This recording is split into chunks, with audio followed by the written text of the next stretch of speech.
we're so prepared kung nung pagdating lang sa Marawi, alam ko, I'm so confident.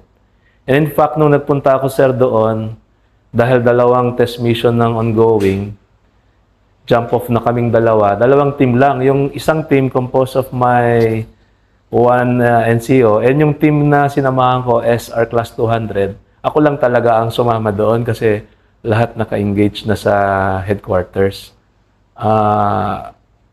Parang naulit din yung Zamboanga Siege kasi after 2 weeks, nagkaroon ng Marawi Siege, we have to deploy as soon as possible din sa Marawi. So, nung nandun kami, unti-unti nabuo naman yung team namin doon, sir, for the following 7 days. So, we were so prepared doon. And hindi namin nakalain yung intensity ng combat and the length of the combat kasi umabot siya ng 5 months. Nung una, akala namin parang Zamboanga Siege lang siya na Zamboanga Siege lang siya na ganun lang, 3 weeks. Umabot ng 1 month, 2 months, and for 5 months. Yung days na lumipas is parang normal na, sir. Parang yun na yung office namin. Actually, yun na yung clinic namin talaga sa Marawi. So, yun, sir. Magpakita ako ng pictures, and then pwede mag-react ka. Yes, sir. Explain mo lang tong picture na to. So, yung team ko dyan, sir, they are all NCOs. Pero at any time, pwede kong tulugan yan. Sila yung mag-command dyan, sila yung mag-manage ng patients. That picture shows yung professionalism ng ating mga combat medics. And I think if they will be guided well ng isang officer from the medical service, I think yung potential nila mas lalong ma-enhance. And yung ganyang level ng saving kasi, sir, ano yan parang hindi pa nagawa yan sa atin sa AFP. So hopefully, I think naman yung mga lessons, best practice namin dyan na i-ano naman, sir, na may mga natuto naman at meron namang naisulat naman sa mga libro ng Philippine Army. So yun, sir, yung level of professionalism natin, sir, noon during that time.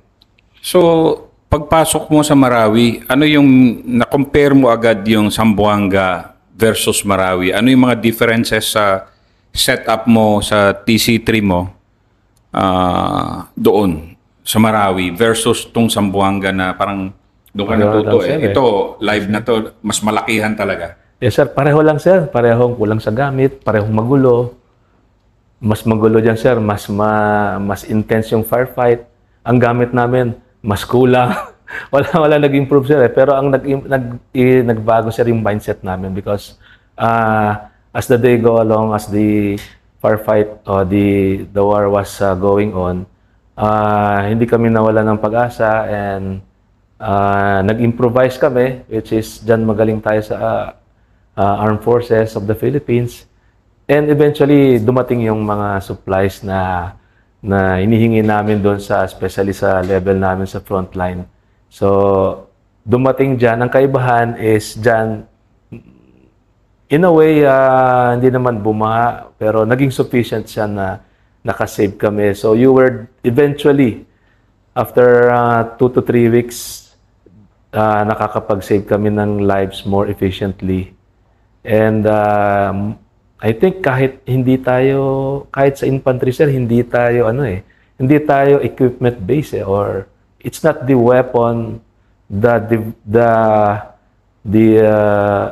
equipment itself is the weapon or the importante mindset ng sundalo. And yung mga medics ko dyan, sir, talaga mindset is yun ang kanilang panlaban. Paki-explain mo nga further yon kasi karamihan kasi kung minsan iniisip nila na mas maganda baril mo, mananalo ka, mas marami kang equipment, medical, mas marami kang masasave. Of course, tama in a way. Pero sinasabi mo kasi na mindset is the biggest factor. Yung mindset, yung the totality of the person, especially the mind, yan talaga sir ang sandata, yan ang weapon. And pag dala mo yan, kahit sa mapunta, you can fight kung ano man yung kalaban mo. You can fight, you can improvise kung meron. Kung walang gamit, makapag-improvise ka. Kung may gamit, much better. We should not focus on the quality or the high-tech weapons or tools, but rather these are only just tools. Ang importante is yung pagkatao natin, yung mindset, yung ating spirit, yan ang weapon talaga natin. Actually, after nung Marawi Cheese na yan, nagkaroon kami ng TWG. Ang proponent sa higher headquarters is, ang kanilang is bumili kami ng mga high-tech tools. Sabi ko, no. Yung mga high-tech tools are so expensive and they, just like any other medical or medicines na supplies ng hospital, nag-expire. Hindi siya sustainable. However, yung meron na tayo dati, turuan natin sila noon at yung mga bago equipment, tanggapin lang natin. Pero we focus more on the mindset nung tao. Especially yung mga officers natin sa medical service. Yung mindset nila ang ma-enlighten natin sila sa ganong klase ng mindset. Pero yung sayo kasi, for how many months, mass casualties ang hinandle mo, di ba? Every day, sir. So how did you respond to mass casualties? Kasi I think yun yung biggest factor nung difference ng Zamboanga at saka Marawi mo, di ba? Yung mass casualties na on a daily basis. Gaano ba kadami talaga yon? Or gaano ka-frequent ang mass casualties? I think, if I can remember it right, sir, sa Scout Ranger lang, we had 200 casualties for the first Scout Ranger Regiment. And all in all, yung mga katabi nating unit, 600. Plus yung dumaan sa amin na siguro mga 400 all in all, sir, ang dumaan sa aking casualties. And in the lull periods, nag-vaccinate pa kami ng mga flu vaccine and pneumococcal vaccine. On the average, meron kaming 10 casualties and more than 2 is already mass casualties, sir. Ganun ba? Ang definition ng mass casualty is more than 2. More than 2, sir. So, if you are one doctor and you can only treat one patient, what more yung 2, yung 3 or more.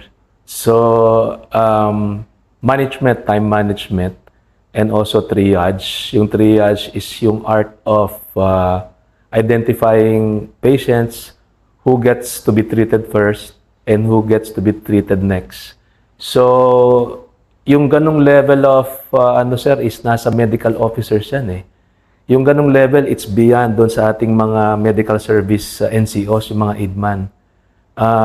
Tayong lahat, we are expected to treat alam natin lahat ng medical skills, pero yung decision making, dyan papasok yung mga medical officers natin. And this is not the only time na meron tayong gera.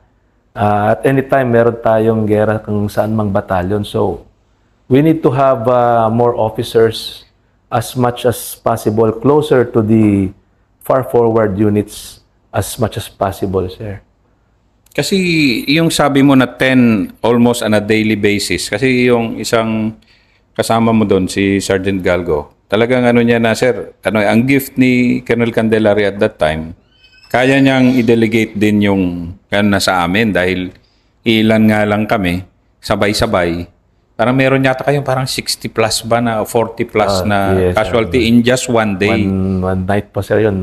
One night. Paki-explain mo nga yun, yung gabi na yun. So, may bagong pasok na batalyon and hindi, siyempre, parang nanibago pa sila. Madaling salita, nag-jump off sila mga around, if I'm not mistaken, 2,200 hours. And then at around midnight, dumating sila na ganon, mass casualty. So,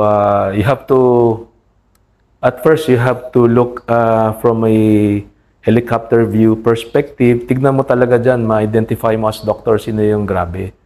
So, pick them up, ilagay mo siya sa isang place kung tawagin natin red.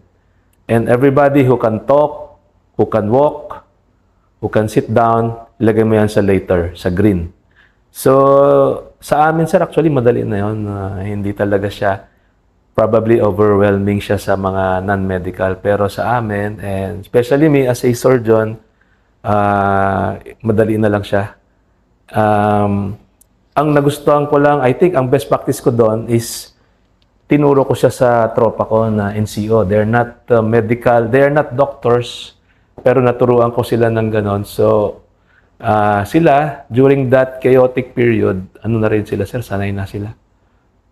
So, yun, sir, 68 casualties ang wounded, more than 60. Nasanay sila. Pero yung in the process ng pagkasanay nila, pwede bang paki-explain mo yung... Sir, siyempre, nung una, parang shock sila, sir, shock. Pero, uy, ganito, parang first time nangyari to. So, yan naman ang role natin as officer is influence them na, okay, nasaan na yung ano mo? Nasaan na yung triple S mo? Stamina, skill, spirit. Meron tayong stamina, meron tayong skill. Spirit ang kailangan, sir, dyan kasi ang dami mong casualty. So, in the midst of this chaotic environment, you have to be calm and gamitin mo yung, ano mo, sir, gamitin mo talaga yung utak mo dyan. Mag-decide ka ng properly. So, itong sila Galgo, si Chief Estrada, si Master Traquiña, tsaka yung inaanak ko. So,